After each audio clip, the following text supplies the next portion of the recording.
Ya, Dade dan juga pemirsa, bagaimana memahami Undang-Undang Omnibus Law Cipta Kerja? Yang harus kita pahami pertama adalah bagaimana cara membacanya terlebih dahulu. Ini bukan menggunakan kacamata seperti kita membaca undang-undang yang ada, yang sebelumnya sudah pernah ada. Saya ambil contoh misalnya pemirsa, Undang-Undang A, ketika kemudian direvisi dan kemudian diamandemen, maka Undang-Undang A ini otomatis tidak berlaku.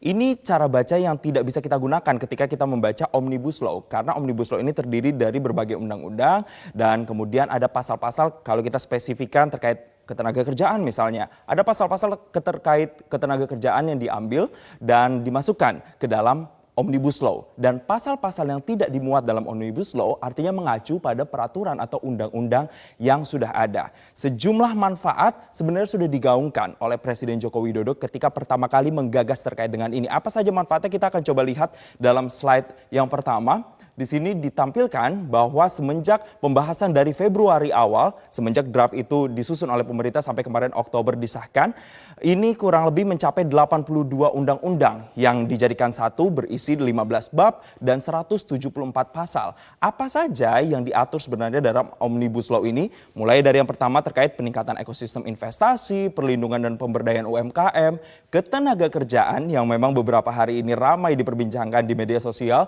kemudian berusaha, sampai yang terakhir adalah proyek strategis nasional.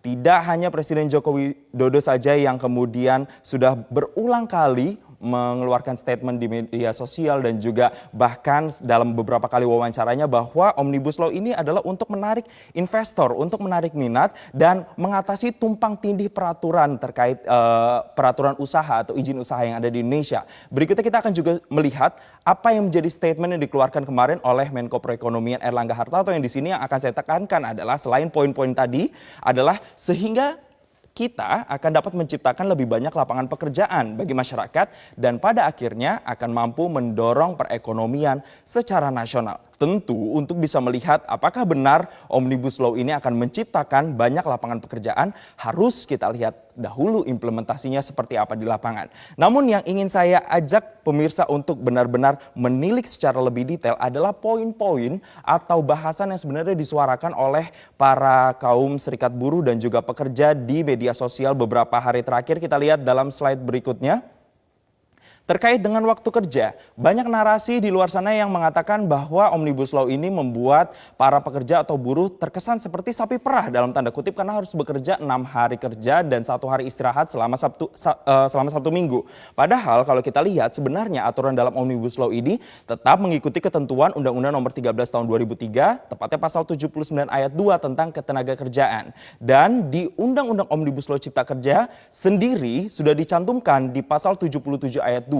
Ini sebenarnya Anda juga bisa akses draft finalnya dan sudah banyak di internet dan Anda bisa akses secara langsung. Di situ dituliskan secara detail waktu kerja sebagaimana dimaksud pada ayat 1 meliputi 7 jam 1 hari dan 40 jam 1 minggu untuk 6 hari kerja dalam 1 minggu atau 8 jam 1 hari dan 40 jam 1 minggu untuk 5 hari kerja dalam 1 minggu. Artinya untuk waktu kerja ini pemirsa, perusahaan bisa menyesuaikan lagi mau memilih 7 jam dengan konsekuensi nanti akan ada 6 hari kerja selama 1 minggu atau memilih 8 jam 1 hari dengan 5 hari kerja selama 1 minggu. Kalau dibilang eksploitatif, nampaknya tidak ada karena ini juga sudah diatur dalam Undang-Undang Omnibus Law Cipta Kerja. Berikutnya kita lihat lagi poin apa saja yang kemudian juga disuarakan dalam slide berikutnya selain waktu kerja yang dianggap eksploitatif terkait dengan cuti haid dan melahirkan. Ini yang sangat dekat dengan para pekerja perempuan atau wanita, di mana kalau kita lihat Undang-Undang Ketenagakerjaan pasal 88 ayat 1 memang di sini dituliskan secara gamblang. Pekerja atau buruh perempuan berhak memperoleh istirahat selama 1,5 bulan sebelum saatnya melahirkan anak dan 1,5 bulan sesudah melahirkan menurut perhitungan dokter kandungan atau bidan. Artinya total adalah 3 bulan untuk cuti melahirkan. Dan banyak narasi di luar sana yang mengatakan wah jangan-jangan terkait hak cuti dan cuti haid dan melahirkan ini justru dihapuskan. Ternyata tidak, karena memang dalam Omnibus Law Cipta Kerja ini tidak dicantumkan pembahasan perubahan atau status penghapusan dalam pasal tersebut sehingga tetap berlaku sesuai dengan aturan Undang-Undang Ketenagakerjaan. Ini yang seperti saya singgung di awal tadi pemirsa, kacamata kita untuk bisa melihat Omnibus Law ini jangan disamakan dengan kita membaca undang-undang pada umumnya, karena ketika tidak dimasukkan dalam Undang-Undang Omnibus Law artinya tetap mengacu pada peraturan undang-undang yang berlaku. Berikutnya, Selain cuti haid dan melahirkan, ada perjanjian kerja waktu tertentu. Ini yang membuat banyak orang juga deg-degan. Aduh, jangan-jangan saya akan menjadi pegawai kontrak seumur hidup. Nyatanya, saya mendapatkan poin kesimpulan yang ini sebenarnya juga diupload di akun Instagram Kemenaker, di mana di poin pertama adalah pekerjaan yang memenuhi syarat-syarat tertentu atau pekerjaan tidak tetap. Dan kemudian tetap memberikan perlindungan untuk kelangsungan kerja dan perlindungan hak pekerja sampai pekerjaan selesai. Apakah ada diatur dalam Undang-Undang Omnibus Law Cipta Kerja? Ada. Dalam pasal 59 ayat 2, di mana di situ ditulis bahwa PKWT tidak dapat diadakan untuk pekerjaan yang bersifat tetap. Saya perdetail lagi pemirsa, di pasal 59 ada jenis-jenis pekerjaan yang diatur terkait dengan PKWT ini adalah pekerjaan yang sekali selesai atau sementara sifatnya, pekerjaan yang diperkirakan penyelesaiannya dalam waktu yang tidak terlalu lama, pekerjaan yang bersifat musiman, pekerjaan yang berhubungan dengan produk baru, kegiatan baru atau produk tambahan, dan pekerjaan yang jenis dan sifat atau kegiatannya bersifat tidak tetap. Jadi saya ambil contoh misalnya Anda adalah seorang akuntan dan bekerja di kantor akuntan, maka jenis pekerjaan Anda adalah jenis pekerjaan yang sangat relate dengan core bisnis perusahaan Anda dan itu masuk dalam kategori pekerjaan tetap.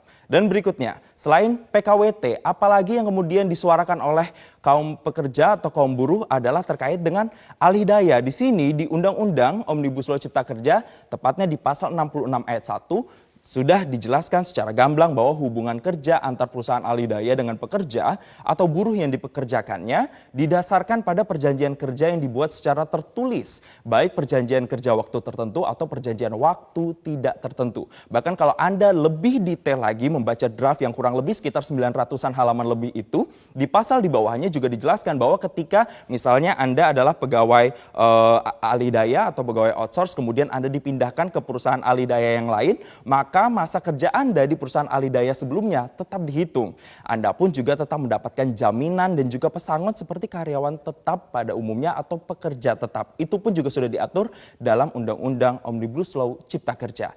Berikutnya selain alih daya, ada hal lain yang kemudian terkait dengan upah. Kalau berbicara soal dompet, soal kantong, memang banyak orang yang menjerit pemirsa. Takut-takut, wah jangan-jangan nanti penghasilan saya bisa menurun kalau kita melihat tidak ada upah minimum kabupaten kota atau upah minimum sektoral. Tapi nyatanya saya baca di draft tersebut dan saya menemukan di pasal 88C ayat 2. Di situ ditulis bahwa gubernur dapat menetapkan upah minimum kabupaten kota dengan syarat tertentu pemirsa. Dan di pasal 88C ayat 5 bahkan ditegaskan lagi upah minimum kabupaten kota sebagaimana dimaksud ayat 2 harus lebih tinggi dari upah minimum provinsi. Saya ambil contoh lagi misalnya pemirsa upah minimum provinsi Jawa Barat 1,8 juta per bulan. Kemudian di Jawa Barat sendiri saya ambil contoh lagi adalah wilayah Cikarang yang kita tahu sebagai kawasan industri yang mungkin kegiatan ekonomi di sana tingkat atau biaya hidup di sana lebih mahal. Maka kawasan Cikarang berhak untuk melakukan penyesuaian terkait dengan upah minimum di sana sesuai dengan kelayakan hidup para pekerja dan juga inflasi yang terjadi setiap tahunnya. Bagaimana dengan formulasi hitung-hitungannya nanti akan diatur dalam peraturan pemerintah. Jadi kalau nanti ada narasi yang kemudian Anda temukan lagi di media sosial, wah berarti tidak ada UMK atau tidak ada UMS, sama sekali tidak benar karena sudah diatur dalam Omnibus Law dan sudah ada pasalnya, pasal 88C dan juga ayat 2 dan juga ayat 5. Berikutnya, selain masalah upah yang juga ramai diperbincangkan adalah soal pesangon. Banyak grafis-grafis, kemudian narasi-narasi yang menyatakan bahwa pekerja ini akan tidak mendapatkan pesangon dengan adanya Undang-Undang Omnibus Law Cipta Kerja. Poinnya di sini yang saya ingin tekankan adalah pemerintah memastikan bahwa pesangon betul-betul menjadi hak dan dapat diterima oleh pekerja atau buruh. Dan ada skema baru sebenarnya diperkenalkan oleh pemerintah dalam Undang-Undang Omnibus Law ini yaitu JKP atau Jaminan Kehilangan Pekerjaan yang sebenarnya juga tidak akan mengurangi benefit dari jaminan pekerjaan atau jaminan yang sudah didapatkan oleh para pekerja sebelumnya seperti misalnya jaminan kecelakaan kerja, jaminan hari tua dan juga jaminan pensiun. Di manakah aturan ini mengatur tentang pesangon? Ada di Undang-Undang Omnibus Law Cipta Kerja pasal 156 ayat 1. Di sini dituliskan secara gamblang, dalam hal terjadi pemutusan hubungan kerja atau PHK, pengusaha wajib membayar uang pesangon,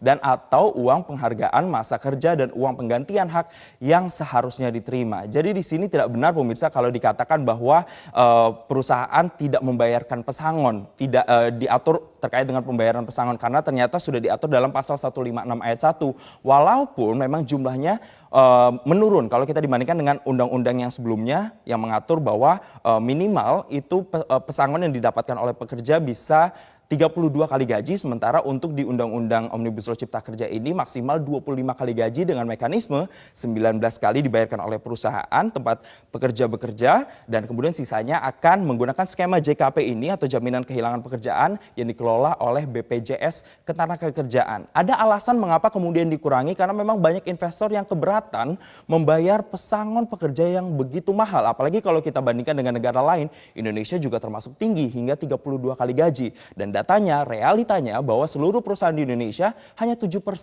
yang sanggup untuk membayar gaji karyawan yang terkena PHK sampai 32 kali gaji. Dan berikutnya selain pesangon adalah terkait dengan tenaga kerja asing. Ini yang kemudian banyak orang yang berpikir, waduh, kompetisinya semakin sulit untuk mencari pekerjaan.